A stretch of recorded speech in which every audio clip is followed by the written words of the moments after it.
नमस्कार दोस्तों, स्वागत करते हैं आपका हमारे चैनल में। तो दोस्तों, जीवन में कई बार हमारे कई ऐसी समस्याएं आ जाती हैं जिनका हमें कहीं भी समाधान नहीं मिलता है।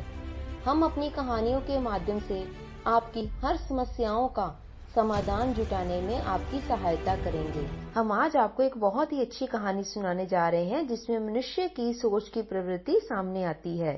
तो आइए सुनते हैं। एक व्यक्ति गंगा के किनारे किनारे जा रहा था।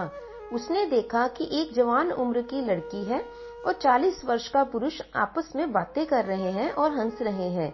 लड़की एक गिलास दे रही है और पुरुष पीने जा रहा है। उसे देखने वाले व्यक्ति के मन में आया कि देखो, गंगा तट पर भी ये पाप की भावना कर रहे हैं। यह स्त्री है और वह पुरुष है। ये हंस रहे हैं। इनके मन में पाप आ गया। यह शराब का गिलास दे रही है और वो पुरुष पीने जा रहा है। यह उसने सोच लिया। थोड़ी देर में वहां एक नाव निकली। नदी में एक भंवर था। उस भंवर में नाव फंस गई। नाव डगमगाई और उसमें पानी आ गया। वह नाव उलट गई। उसमें 20 आदमी थे। तो वह पुरुष एकदम से गिलास को फेंक देता है और उस नदी में तुरंत ही कूद जाता है। बड़ी मुश्किल से अपनी जान को जोखिम में डालकर उसने उन आदमियों को बचा लिया। अब देखने वाला तो यह देख रहा था और सोच रहा था कि भाई क्या बात है, अगर वह व्यभिचारी था, शराबी था, कामी था, तो इतना त्यागी कैसे हो गया कि अपनी जान जोखिम में डालकर, प्राणों पर खेलकर उसने इतने लोगों को बचा लिया। यह बात उसे कुछ समझ नहीं आई।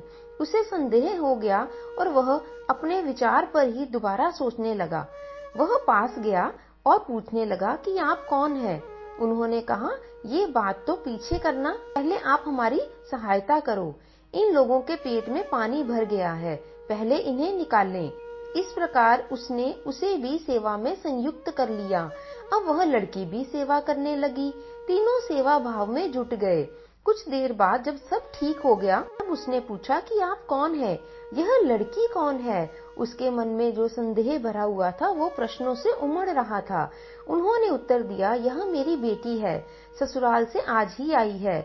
हम बगल के गांव में रहते हैं। घूमते घूमते बात करते हुए गंगा जी के किनारे आ गए।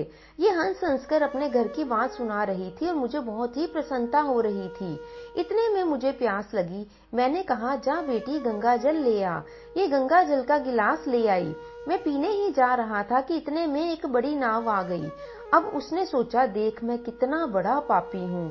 शराब और व्यभिचार तो मेरे मन में था। मेरे मन में, मेरे मस्तिष्क में शराब थी, व्यभिचार था। इस पवित्र गंगा जल में मैंने शराब की भावना सोच ली।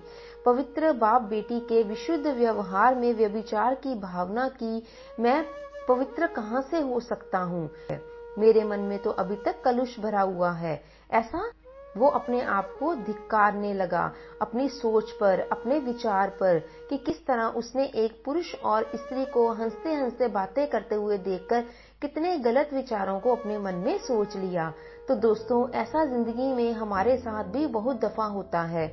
हम लोग अपने मन का पाप, अपने आप की बुराई दूसरे पर आरोपित कर देते हैं और उनको हम अपने जैसा ही दोषी मान लेते हैं, जबकि विचार तो हमारे पैदा हुए ही होते हैं।